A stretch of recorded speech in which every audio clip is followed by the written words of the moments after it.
Hi guys, my name is Emily, and today I'm here to do my April wrap-up. So April was not a great reading month in terms of actually finishing things. This is in part due to reading The Stand. I'm about 2/3 of the way done. Hopefully I'll be able to finish this in April, but this is where the majority of my time has been spent, hence not a lot of other things got read. Really enjoying this. I will do a full review when I finish it. But in terms of the things that I actually finished, I'm feeling quite proud. So the first thing I read in April was The Elfstones of Shannara by Terry Brooks. Now this is a fantasy novel, highly influenced by Tolkien. It tells a story of Will, who's this elf guy who gets kind of dragged into this quest to save the elf tree. Basically, they have to go to the bloodfire to bloodfire the seed and then bring it back to save the Elcrease, which will suppress the demons which are escaping from this magical limbo place. So I did do a review discussion comparing the book to the television show for #BeyondTheCover,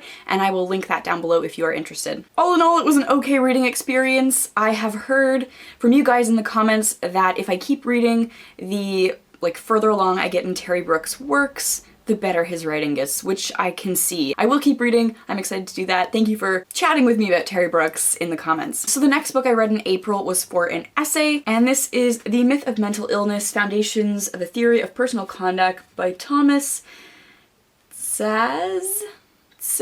I don't know. You can decide how you want to pronounce that. This was a kind of controversial text. So he's arguing that mental illness is constructed the way physical, biological illnesses are, and that it's a metaphor. We're kind of comparing a physical wound we could see on our arm to something happening in our minds. He argues that this metaphorical comparison doesn't work. Parts of his work I agree with.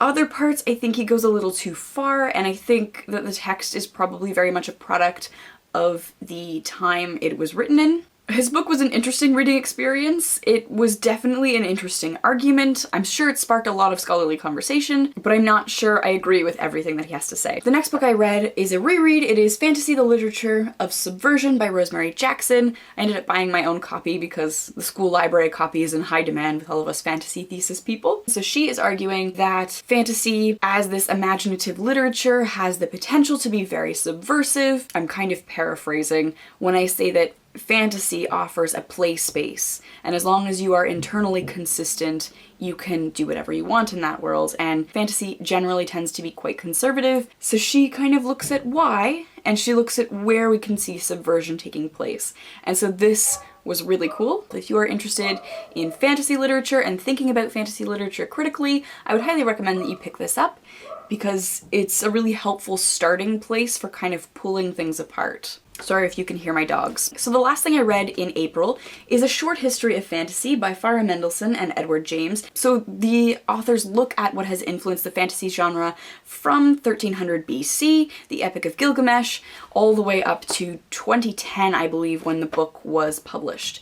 And so they go through each decade, and it's really fascinating to see how fantasy and science fiction and horror and gothic and all of these kind of sub-genres are all influenced by fantasy and the fantastic. It's interesting to see that kind of braiding, I guess, of the genres, sub-genres. And so it was interesting to see also how things affected each other, who is influenced by who, where is this coming from. So if you really wanted to, they have provided you with chronological works of important people. You could go through and read all of these things and see how fantasy as a genre developed. And of course I'm reading this and I'm like, oh, I want to read that, and I want to read that, and I want to read that, and my TBR is just massive. I will probably never be able to read all of the things on this list. Between the end of term and between starting to write my thesis project, I took a little bit of a vacation. Looking at the history of fantasy just kind of got me back in the mindset, thinking about fantasy and what I want to do with my thesis project. So this was really helpful for me.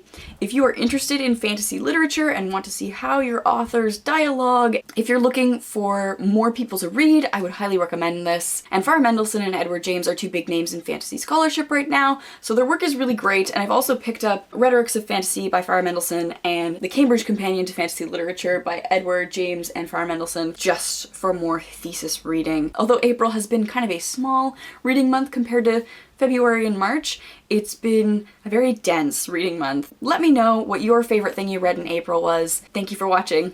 Bye.